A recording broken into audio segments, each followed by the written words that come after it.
Hello, my name is Mary Jo Fostian. I'm going to be bringing you another webinar today through Midwest Center. And today we'll be talking about the psychology of eating, dieting, and weight management, where I hope you'll become more aware of your inner thoughts and feelings about food and about weight, and actually learn some new ways to deal with weight and with food. I will be bringing you some insights from several different doctors. Dr. Maya Adam from the Stanford University, Dr. Barbara Bruce from Mayo Clinic, Dr. Len White, professor at Duke University, and Dr. Mimi Guarneri at the Center for Integrative Medicine in California. Great resources, great information, and I'm hoping that you learn a lot today.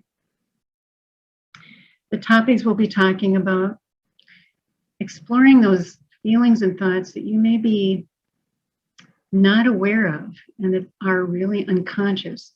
You may be saying them to yourself, but you're not really aware of them. And those are those things that can either help us or hurt us. And I've often thought that there is a taste psychology or psychology of food. And so we're going to be exploring some of those thoughts.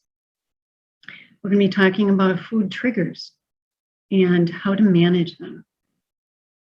Finding enough motivation to work on what you want to work on in this area. Practicing mindful eating. You've heard of mindfulness, I'm sure, but this is mindful eating. This is a little bit different. Starting a new relationship with food, exercise, weight control, and I want to identify some tips and tricks that I've learned over the years from other people, as well as from all the reading and research that I've done. There's no doubt about it that people all over the world love their food. There are people who, like to get together in large groups. There's people who like to gather in small, more intimate groups. And then there's people like this little guy who just loves this food and he just loves to eat by himself, but he's just loving it, okay? But then there's other people who feel stuck in kind of a nightmarish world of eating problems. People who have a fear of food, people who have fear of being fat or overeating. And these become diagnosable disorders sometimes. There's even people who have what's called body dysmorphic. And they think they are fat, they think they're overweight, but they're really not by all objective measures. And so we will not be talking about any of these specific diagnosable eating problems, but we will be talking about a lot of other ways to work with food in a more positive way. Weight control seems to be a problem worldwide, both in developed countries as well as developing countries. The United States seems to have one of the biggest problems of all. And so we're going to talk about that because that is where we are living right now. This has to do with America's food problems. The Western diet has been definitely linked to heart disease, cancer, and diabetes. And it's been shown that only 10% of us Americans get what are recommended for fruits and vegetables in our diet. And if we look at the American diet a little bit more in detail, we find that between 50 and 60% of our diet has to do with ultra-processed foods, highly processed grains that have to do with enriched flour. They call it enriched because they had to add back in the nutrients that they took out in processing. So they use enriched flour, but it can also cause a lot of problems. So white enriched flour becomes a problem, and it's all over in breads and bagels and muffins and cookies and donuts and chips and so many different products. And then there's the added sugars, there's the added fats, and I didn't even put down here the added salt that is in food. A lot of our food has so many extra sodium calories and You know, you think that soup, canned soup would be a good product to eat, especially on a cold winter day, but when you add up all the sodium, it's just incredible. And so when you look at the ultra-processed food, the ultra-processed food that we consume major amounts of in our diet, it's been shown to increase inflammation in our body.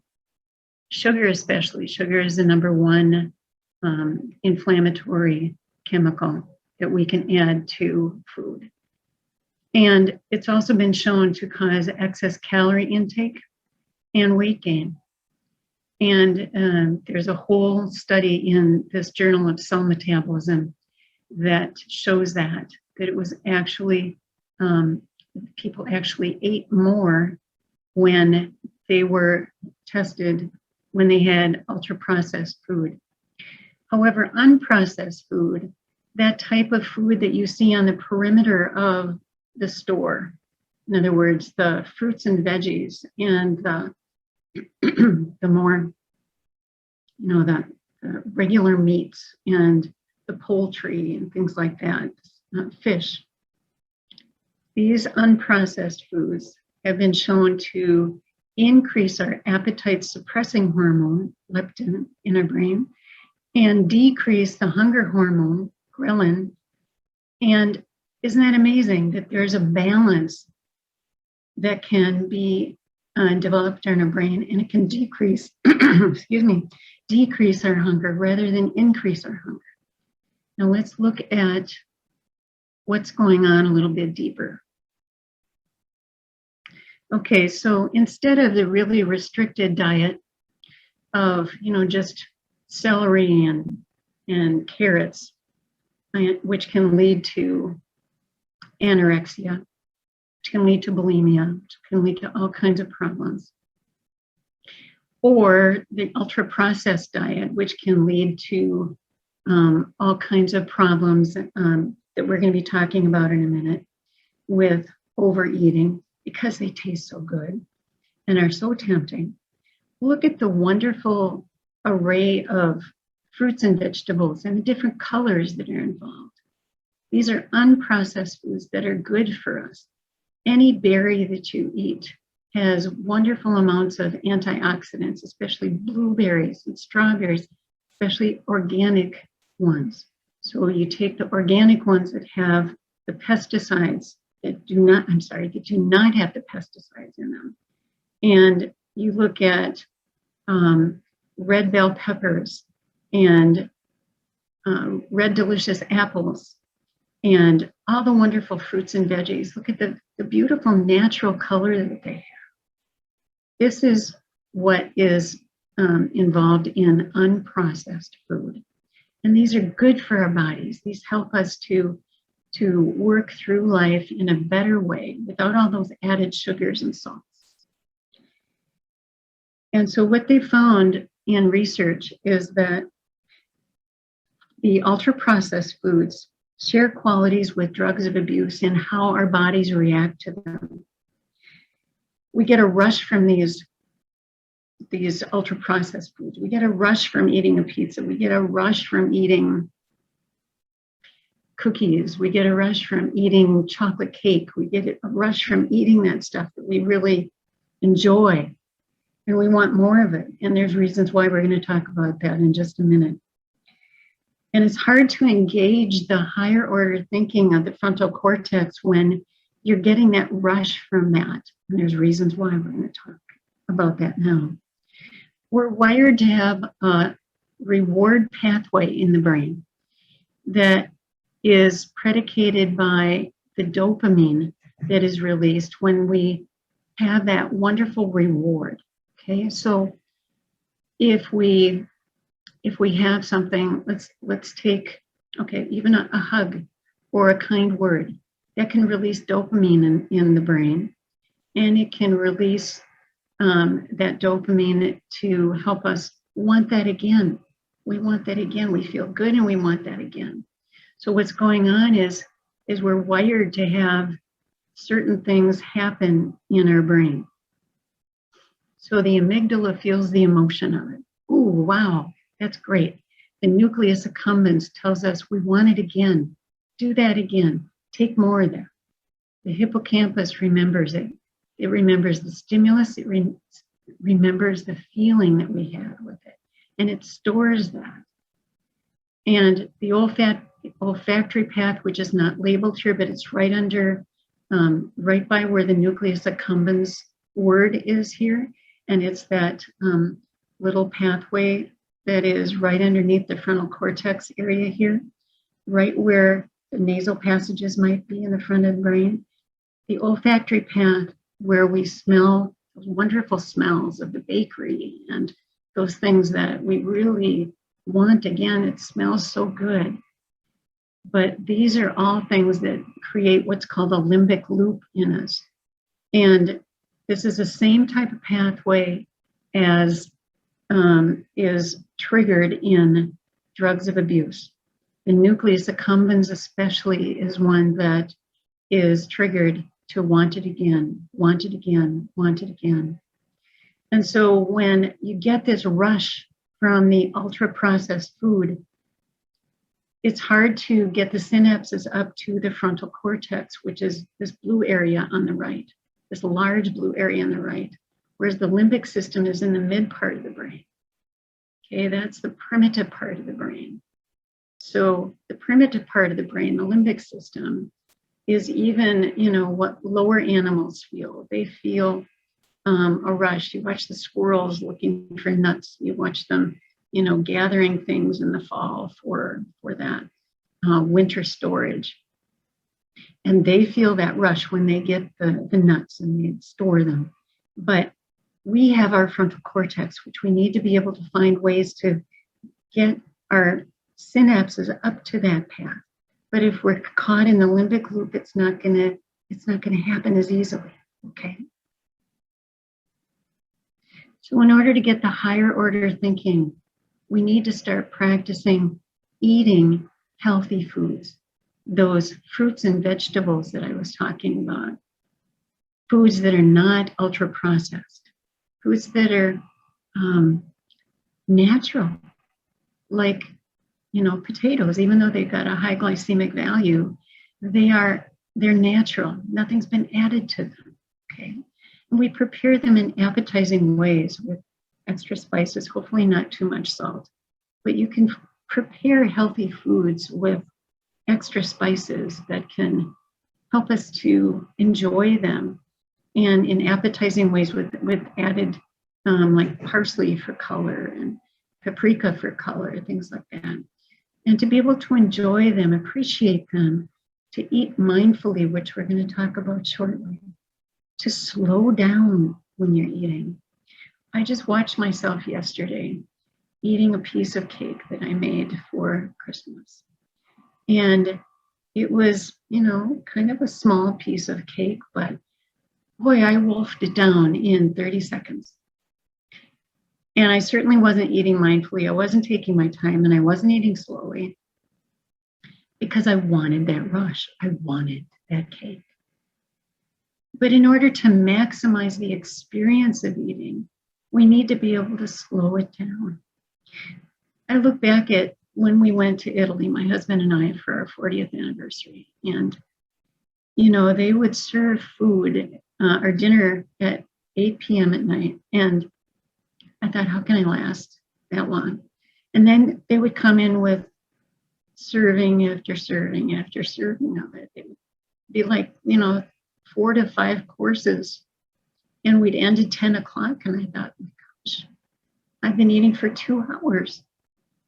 I didn't realize that I could take 2 hours to eat. And that was a new experience for me. I think it is for many Americans. In France, they have actual warning labels on snacks. They say, for your health, avoid snacking between meals. And they have signs up that say less fat, less salt, less sugar. Isn't that interesting? If we ate like that, how would we feel? Would we feel better? Have you ever found that after that rush that you have when you eat a high carb meal or a high sugar meal, after about 1.5 to 2 hours, you get a sugar low. There's a reason for that. It's you get that rush, and then your glycemic value goes down in your body, and you feel kind of down and depressed and tired. Feel like you have to have more coffee to keep yourself awake. Okay, here's some more about psychology. Have you ever opened the refrigerator door and said, what do I want to eat? And all you see is all of this ultra-processed food in the fridge. And it all tastes so good and it all looks so good, and you want it. Have you ever thought, am I really hungry, or do I just want to eat? There's a difference. These are decision times about what am I going to eat. Have you ever eaten your food and had no recollection that you actually ate it? I have. Have you ever swallowed pills and been unaware of which ones you took and how many you took? I have. Have you ever watched your cat or dog, and we have a cat, eat so fast you couldn't believe it? Like within a few seconds, they can gobble down their food. Is that kind of like us sometimes? Do you see yourself gaining weight and you don't know why? Are you practicing mindful eating, slowing down, enjoying your food? Think about it. Have you ever felt like you were grieving the body that you really want? There's where motivation comes in. Motivation is so important. And here's some excuses that can create an actual broken relationship with food. Why should I deny myself when I want to eat? When I really want something to eat? Why can't I just indulge? I've worked hard today. Don't I deserve something? I deserve a treat. I deserve an extra portion. I can indulge once in a while, but how many times is once in a while in our diet? Is it every day that we're indulging? I want it so badly. Does that sound like an addiction? What can one cookie do? Oh, I think we all know what one cookie can do, or one piece of chocolate. I need to relax and have a snack. Okay, have a snack, but what kind of snack are you going to have? That chocolate cake or pie or donut looks so good, I just have to have it. Do you have to have it? Think. Give yourself time to think about it. Whether you really want to indulge, and if that's good for you. And there are definite food triggers. There's, we're a very sensing race. Look at the sights that we see. Just going past the refrigerator, you know that the refrigerator's there. Open it up. You open it up and you stand there and you look. Or just going in the kitchen. There's certainly tempting foods like these cookies. These look like Chip Ahoy cookies, which I could eat a whole bunch of them at once and not even remember how many I ate. Going past your favorite fast food places. It seems to be a trigger for a lot of us. And even seeing commercials, they have these pizzas with these ooey gooey cheese slices. Makes you want to eat. Makes you want to call up the pizza place and order the pizza right away. That's what it's meant to do. Look at the marketing on ultra-processed foods in our society. And the companies that are making these ultra-processed foods often know that they are triggering that addictive part of our brains. And they don't seem to care. They just want to sell more and more and more and make more and more money. Recognize that. Look at the sounds, just of popcorn popping. As soon as I hear popcorn popping in the other room, I don't even have to smell it yet, but it triggers something in my brain. It's probably triggering my inner hippocampus, my memory of that sounds like popcorn popping. And then the smell of popcorn, or bread baking or cookies baking, it can go all through the house. And then as soon as the cookies are out, you want one, you want two, you want three, right? I've been there. And then the taste of chocolate, okay? Salty foods, sweet drinks. These things are, again, going into that limbic loop. We want more and more and more. And it's triggering, it can trigger that addiction. Or other triggers are boredom, hunger. If you feel tired and you don't feel like having any discipline for food.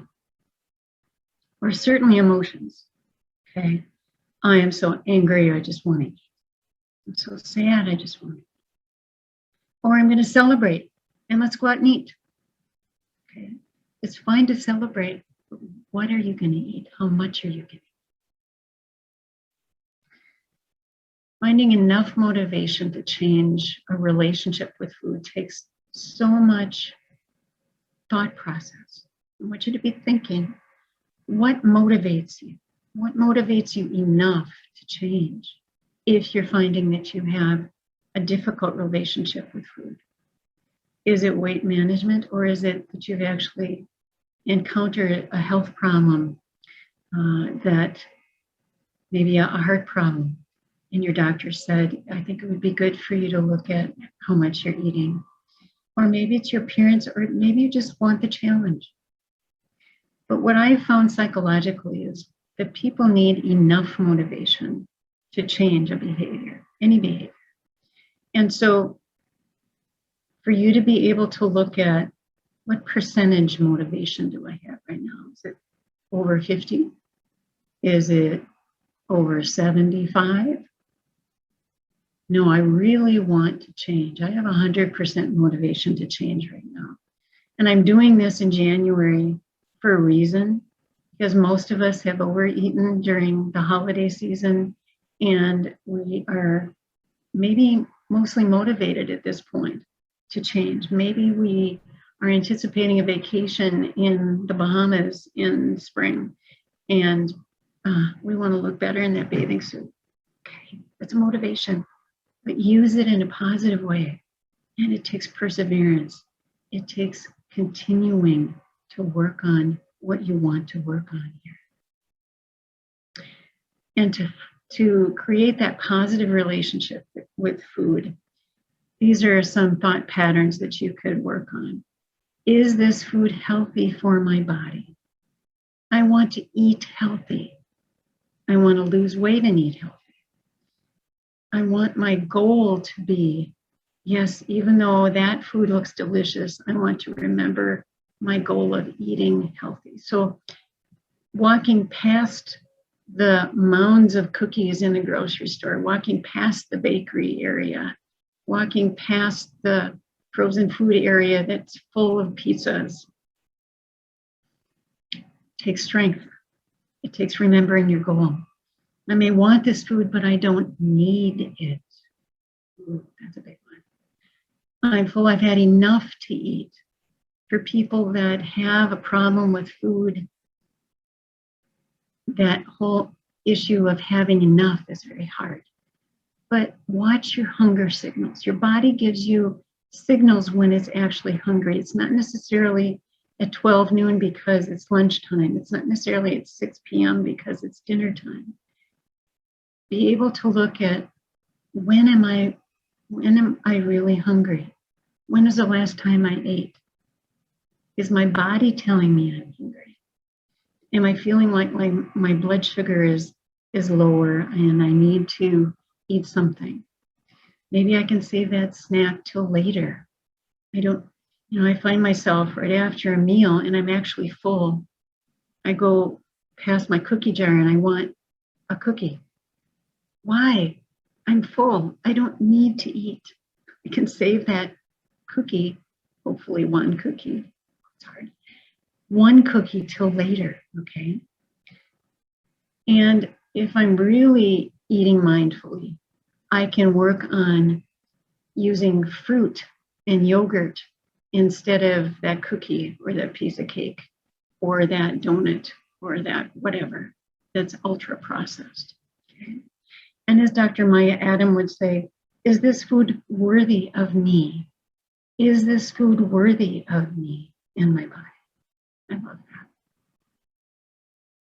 So here's the practice of mindful eating. And I went to a seminar once on mindfulness, and maybe you have too.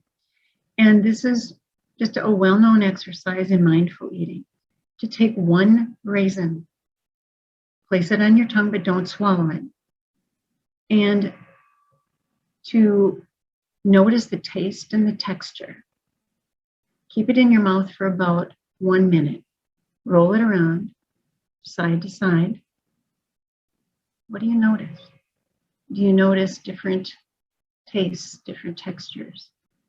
Different parts of your mouth may feel and taste different things. So try that for 1 minute. It's very interesting. I was just amazed. I didn't think I could keep one raisin in my mouth for a whole minute, but I did. And if you can imagine, a lot of times we eat whole casseroles and they're full of stuff with lots of different tastes. And are we just throwing it in our mouth and not tasting all the tastes? Probably. So what do you notice? What do you learn as you're mindful eating, as you're slowing yourself down? Just slowing down takes a lot of perseverance. And there's reasons to slow down because the tongue actually has taste buds in different areas. Isn't that interesting? I didn't know that till I studied my neuroscience. Sweet is tasted on the very tip of the tongue. So, of course, when you put something sweet in your mouth, you get that instantaneous rush and you want more. And that gives you some energy, okay?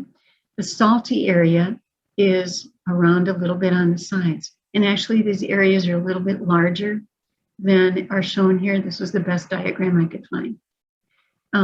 The sour is on the very edge, the sides. It's where you taste acidity, like orange juice or vinegar. And the bitter taste, if you ever tasted a bitter pill, and that's coming from the very back of the tongue, okay? So hopefully you haven't tasted strychnine or any poisons, but it's built in as a safety defense, I'm sure.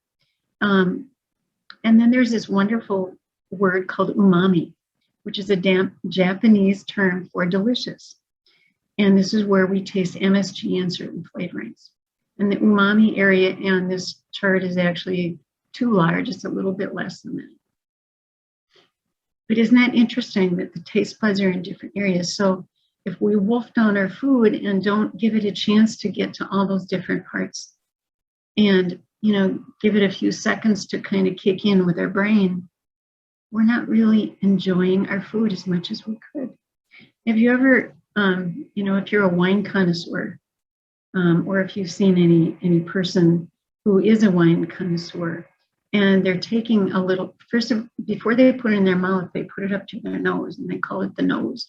And they're smelling it, and they're using their sensation of smell to be able to smell the aroma in it. And then they put it in their mouth, and they swish it around. Why? Because they want the different taste buds to taste it at different times. And then they can taste if it's sour, if it's bad wine. They can taste if it's sweet, if it's more bitter or salty. Isn't that interesting? So if you want a fresh start and you want to have that motivation, that mindfulness, let's start with food. It takes thoughtful planning before you go to the store, before you plan before you actually buy what you're going to buy, even if you get it delivered. Thoughtful planning. What do I need to buy that is good for my body and that's healthy? So make that list and then try to stick to the list that is healthy food for you. And then do mindful shopping. If you're going to the store, be willing to walk past those mounds of ultra-processed foods if at all possible. Or if you have to take one, just take a small amount of it. Take one package of cookies and dole it out through the week, maybe. Thought-filled preparation of your food so that, as you prepare it, it looks healthy, it looks colorful, it looks appetizing, and it's prepared with love, it's prepared with care. It's not just processed through Campbell's, it's not just processed through craft or whatever. It is processed through you. And then you do your mindful eating, you slow it down, and you try to find those different tastes in your mouth and appreciate those different tastes. And then to actually add some social mindfulness in here, can you eat with your family instead of watching a TV show? Eat at the table and actually enjoy each other's company, like families need to for unity. And then exercise also takes thoughtful planning. How are you going to do it? How are you going to fit it into your schedule? How are you going to carve out time in your day for it? What method are you going to do? Are you going to go to a class, or are you going to go downstairs to your treadmill? What are you going to do? Mindful motivation. Okay, all of us get very tired. All of us need to find time and willpower to be able to put exercise into our day, into our week. And then focus on what you're doing. Have you ever found that, maybe when you're watching TV, when you're on the treadmill, you're watching the TV show and your speed decreases because you're thinking about the show and you're not focusing on what you're doing. You're not focusing on really being mindful of that exercise. Social mindfulness is also important in exercise because maybe you can take a walk with a friend or walk with your friends or walk with your family, okay? So tips and tricks. Above all, think about this: eating less, eating smart, and more activity. If that's your kind of motto, maybe that will be helpful for you. With food, eat more protein, because as you eat more protein, you will find that it fills you up more. It'll cut your cravings possibly by up to 60%, they found. Avoid those sugary drinks that can add to that inflammation in your body. You don't want inflammation in your body. It's not healthy. Drink more water because it fills you up and it hydrates you. Reduce the carbohydrates, especially refined carbs and sugars. If you're going to use dressings and sauces, try light ones. Using small dishes and plates rather than large ones, because when we use large ones, we feel like we need to fill it up, or we don't feel like we have eaten enough.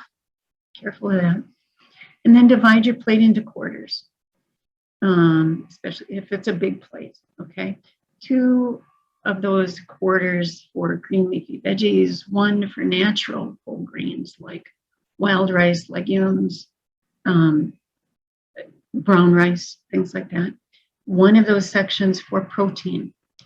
So if you do have a little bit of beef or chicken, that's fine, nuts or salmon. Those are also important because we need protein for amino acid and protein synthesis in our bodies.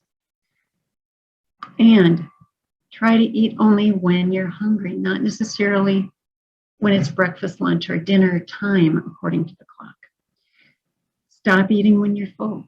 If you're full, you don't need to eat. Eat less at night when your metabolism goes down. Curtail your food when you're stressed. Because if you're a stress eater, what you need to do is manage your stress first. Do some calming exercise. Breathe. Diaphragmatic breathing is wonderful for managing stress. Yoga is wonderful for managing stress. Eat slowly and savor your food rather than wolfing it down, okay? More tips and tricks with activity. More activity during the day. Walk the stairs, walk the malls, or take your dog outside for a walk.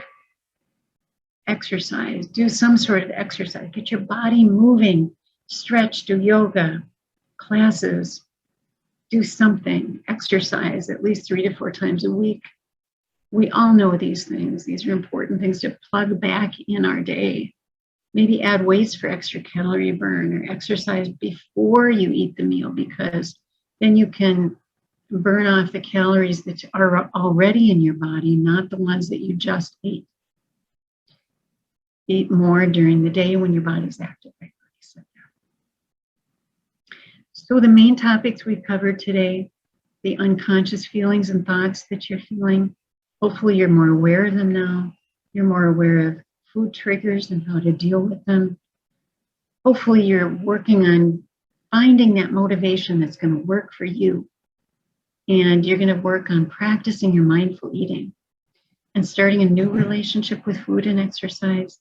And I'm hoping the tips and tricks that I shared with you for healthy eating and weight management can help you. And I hope that this has been helpful overall for you as we all explore how to work with the psychology of eating, dieting, and weight management. Thank you for joining me today, and please have a safe and healthy new year.